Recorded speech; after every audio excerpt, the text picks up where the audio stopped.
इन दोस्तों, आप सभी का बहुत बहुत स्वागत है आज की हमारी क्लास में। ये एडिटोरिया का जो बिहार का क्लास चल रही है उसकी थर्ड क्लास है। तो मैंने इससे पहले आपके 2 क्लासेस करा दिए हैं, तो अगर आपने वो वीडियो नहीं देखा है तो पहले जाके वो वीडियो को देख लें। चलिए क्लास को शुरू करते हैं। मौर्य वंश के बारे में हम सबसे पहले पढ़ेंगे। मौर्य वंश इसकी स्टार्टिंग चंद्रगुप्त मौर्य से होती है 321 ईस्वी से लेकर 298 ईस्वी पूर्व तक। जस्टिन एवं स्ट्रैबो ने चंद्रगुप्त मौर्य को सेंड्रोकोटस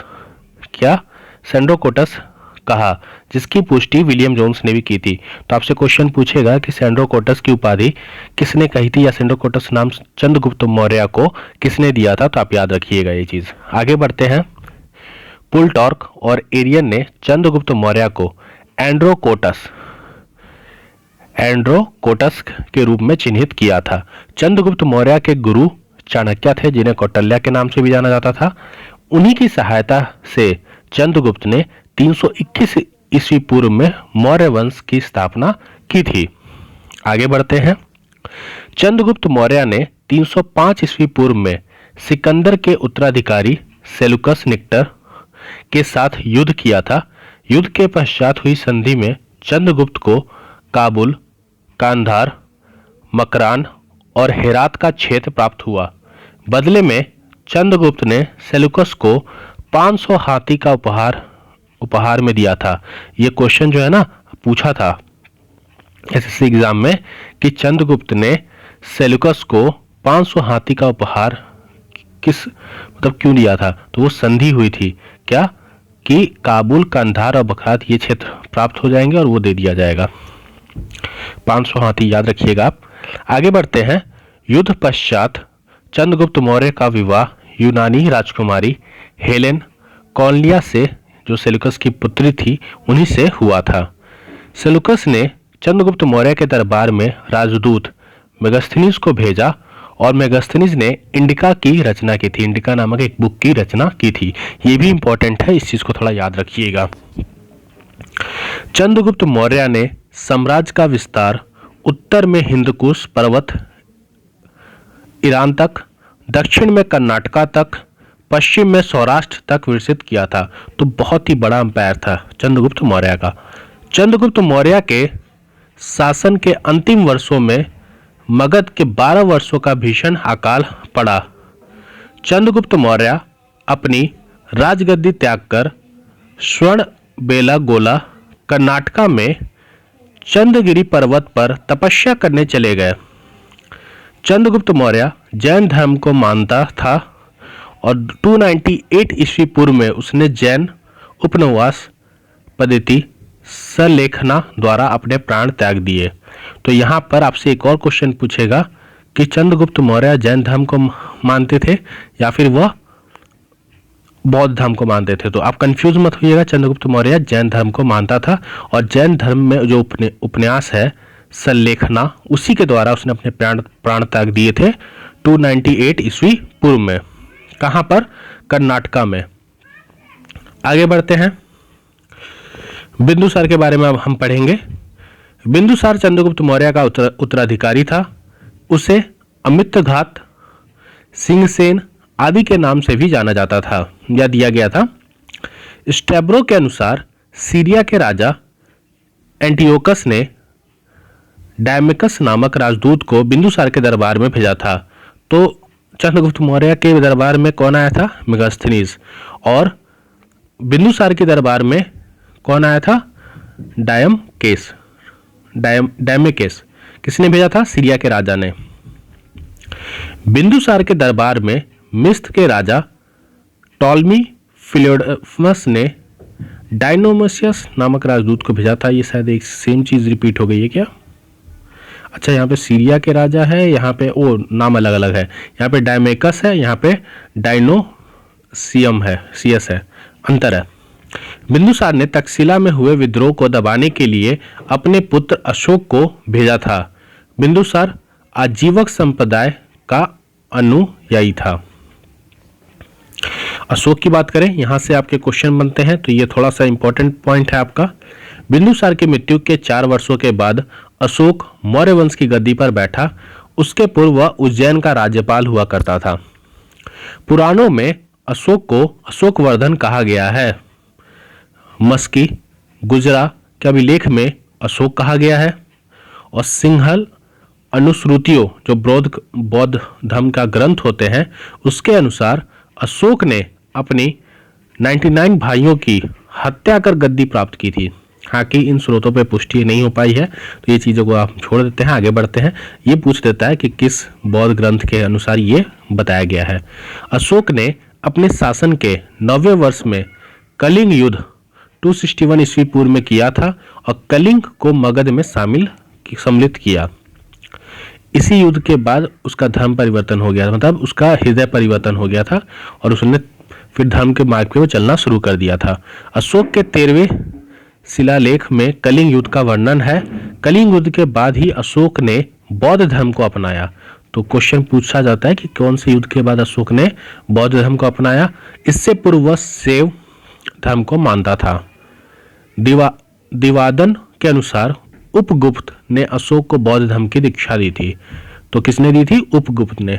अशोक के शासनकाल के महत्वपूर्ण वर्ष: 9वें वर्ष में कलिंग युद्ध, 10वें वर्ष में बोध गया की यात्रा, 12वें वर्ष में निगाली सागर की यात्रा, 13वें वर्ष धम्म शिलालेख में आगमन अंकन, 14वें वर्ष में धम्म महामंत्रों की नियुक्ति और 20वें वर्ष में लुम्बिनी की यात्रा अशोक ने कर घटाकर 8 कर दिया था।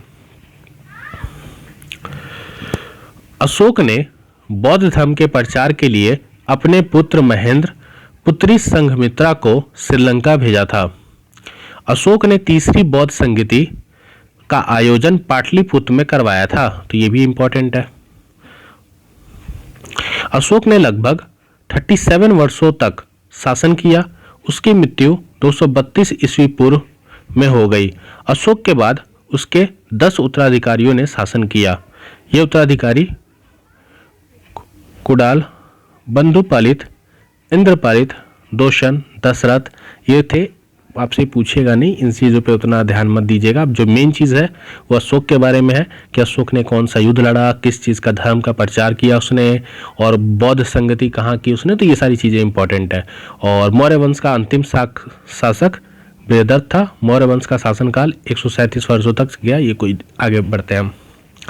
बौद्ध धर्म और जैन धर्म, यहाँ से ये इंपॉर्टेंट पॉइंट है, तो मैं कहूँगा इसको आप जरूर ध्यान दीजिएगा क्योंकि यहाँ से क्वेश्चंस आते हैं। बौद्ध धर्म, बौद्ध धर्म के संस्थापक गौतम बुद्ध जी थे। उनका जन्म 563 ईस्वी पूर्व में लुम्बिनी, जो अभी के समय नेपाल में है, वहाँ पे हुआ था। उन्होंने शाक्य मुनि लाइट ऑफ एशिया या एशिया का ज्योतिपुंज के नाम से भी जाना जाता था। जाना जाता था नहीं, मतलब जाना जाता है। उनके बचपन का नाम सिद्धार्थ था। उनके पिताजी का नाम सुरोधन था। माताजी का नाम महामाया देवी। सौतेली माँ या मौसी का नाम प्रजापति गौतमी था। ये इसलिए दिया है ना क्योंकि आप यहाँ देखिएगा गौतम बुद्ध, जो गौतम बुद्ध जी थे हमारे, वो इनको बहुत मानते थे और इन्होंने ही आगे चल के इनकी खूब सेवा की थी, इसीलिए इन पे ही इनका नाम आगे चल के पड़ गया गौतम बुद्ध। इनकी पत्नी का नाम यशोधरा, 16 वर्ष की आयु में विवाह हुआ था। इनके पुत्र का नाम राहुल था। अब जो इम्पोर्टेंट चीज़ें हैं उसको यहाँ देखिए। बुद्ध के 4 दृश्य देखे। बुद्ध ने 4 दृश्य देखे थे। पहला, बूढ़ा व्यक्ति, बीमार व्यक्ति, एक शव और एक सन्यासी। उन्होंने 29 वर्ष की आयु में गृह त्याग कर सन्यास को अपना लिया था। 6 वर्षों की तपस्या के बाद 35 वर्ष की आयु में उन्हें ज्ञान की प्राप्ति हुई थी। तथागत उन्हें बौद्ध कहा गया। अब पूछता है कि ज्ञान की प्राप्ति उन्हें कहाँ हुई थी? तो पूर्णिमा को, वैशाख पूर्णिमा के दिन पीपल वृक्ष के नीचे निरंजना और फल्गु नदी, तो फल्गु नदी के तट पर बोध गया में हुई थी। तो बुद्ध जी को वैशाख पूर्णिमा के दिन पीपल के पेड़ के नीचे फल्गु नदी के तट पर बोध गया में इनको ज्ञान की प्राप्ति हुई थी। ठीक है। बौद्ध धर्म के 4 आर्य सत्य: दुख, संसार दुखमय है। दुख समुदाय, दुख का कारण तृष्णा है। दुख निरोध, दुख निवारण हेतु तृष्णा पर विजय आवश्यक है, और दुख निरोध मार्ग, दुख निवारण हेतु अष्टांगी मार्ग आवश्यक है। ये पूछता नहीं है, ऊपर की चीजें थोड़ा इंपॉर्टेंट थी। बौद्ध धर्म का अष्टांगिक मार्ग मतलब 8 मार्ग, सम्यक दृष्टि, सम्यक संकल्प, सम्यक वाग, सम्यक कर्म, सम्यक समाधि, सम्यक स्मृति, सम्यक व्यायाम और सम्यक आजीवन। मतलब ये 8 पॉइंट दिए गए हैं जिनसे आप अपने आप के जीवन को सुधार कर सकते हैं। बौद्ध धर्म के त्रिरत्न, हाँ ये इंपॉर्टेंट है, बुद्ध, धम्म और संघ। बौद्ध ने किस मार्ग पर प्रतिपदान किया था? तो मध्यम मार्ग में। ये भी इंपॉर्टेंट है, ये क्वेश्चन भी पूछा गया है कि बौद्ध मिडिल पाथ पे उनका मार्ग प्रतिपादन था। बौद्ध ने अपने उपदेश किस भाषा में दिए थे? तो पाली भाषा में दिए थे, ये भी थोड़ा ध्यान रखिएगा, पाली लैंग्वेज में उन्होंने दिया था। ये क्वेश्चन भी इंपॉर्टेंट है। बौद्ध ने अपना पहला उपदेश कहाँ दिया था? तो सारनाथ में दिया था। बौद्ध ने सर्वाधिक उपदेश कौशल की राजधानी स्वस्ति में दिए थे। ठीक है। बौद्ध की मृत्यु 483 ईस्वी पूर्व में हो गई थी। कहाँ पर? कुशीनगर। ठीक है, 80 वर्ष की आयु में। तो ये चीजें नहीं। हाँ, बौद्ध के प्रथम गुरु अल्लार कलाम तथा द्वितीय गुरु रुद्रक रामपुत्र थे। ठीक है। बौद्ध धर्म के 10 आचरण थे: सत्य, अहिंसा, असत्य, अपरिग्रह, ब्रह्मचर्य, नित्य गायन का त्याग, असमय भोजन का त्याग, कोमल स्याय का त्याग, श्रृंगार प्रसाधनों का त्याग और मग सेवन का त्याग। आगे बढ़ते हैं। बौद्ध के जीवन के घटनाक्रम और उसके प्रतीक। जन्म का प्रतीक क्या था? कमल। यौन का साण। गृह त्याग घोड़ा। ज्ञान की प्राप्ति पीपल या बौद्ध वृक्ष जहाँ पे उनको हुई थी। मृत्यु आपका स्तूप या पद चिन्ह। और धर्म चक्र परिवर्तन जो प्रथम उपदेश था वो था चक्र। तो देख लीजिएगा, कभी कभी क्वेश्चन बन जाते हैं तो पूछ देगा आपको कि बौद्ध के जीवन के घटना चक्र के अनुसार उन्होंने महापरिनिर्वाण, मृत्यु या फिर उन्होंने कह देंगे गृह त्याग का क्या प्रतीक दिया था, या धर्म चक्र परिवर्तन का क्या प्रतीक दिया था। तो ऐसे थोड़ा सा याद रखिएगा आप। ठीक है। बौद्ध धर्म चौथी बौद्ध संगति के उपरांत 2 भागों में विभाजित हो गया था। तो कौन सा? चौथी, 4th बौद्ध समिट के बाद ये 2 भागों में बट गया था। पहला हीनयान, दूसरा महायान। हीनयान मतलब परिवर्तन विरोधी और महायान मतलब परिवर्तन समर्थक। 8वीं सदी में बौद्ध धर्म के आडंबर वाले शाखा वर्जवान का विकास हुआ। आगे बढ़ते हैं। बौद्ध धर्म के त्रिपिटक। ठीक है। सूत पिटक, विनय पिटक और अभिधम्म पिटक। सूत पिटक क्या होता है? बौद्ध के उपदेशों का संकलन। ठीक है, जो उनके उपदेश हैं, कलेक्शन ऑफ उनके उपदेशों का कलेक्शन। आगे भी देख लेते हैं। सबसे वृहद पिटक जिसका संकलन आनंद ने किया। विनय पिटक संघ के नियमों का संकलन। सबसे लघुतम पिटक जिसका संकलन उपाली ने किया। और अभिधम्म पिटक बौद्ध के दार्शनिक विचारों का संकलन।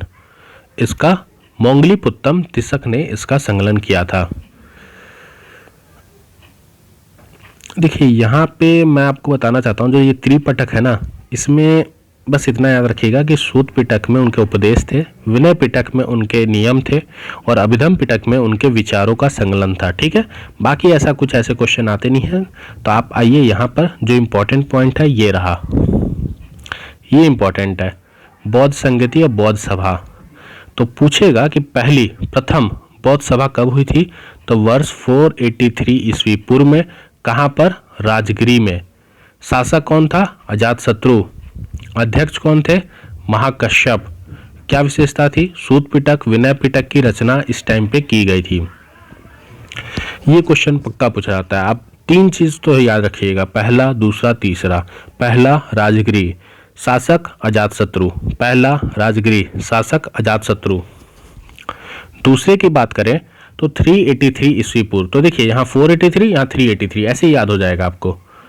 कहाँ पर? वैशाली। शासक कौन थे? कालाशोक। अध्यक्ष सबाकमी, और यहाँ पर महासंघिक एवं स्थिवर के रूप में विभाजन हुआ था। अच्छा, यहाँ पे विभाजन हुआ था। तो क्वेश्चन आपसे पूछेगा, हाँ, महासंघिक एवं स्थिवर के रूप में विभाजन कौन सी सभा में, बौद्ध की कौन सी सभा में हुई थी?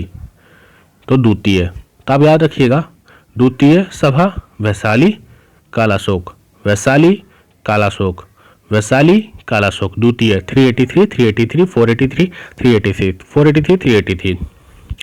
तीसरे की बात करें तो 251 ईस्वी पूर्व, 251 ईस्वी पूर्व। स्थान पाटलिपुत्र, शासक अशोक और मोंगलीपुत्र तिषम, और यहाँ पर अभिधम पिटक का संकलन हुआ था। A for Abhidhamma, a for Ashok.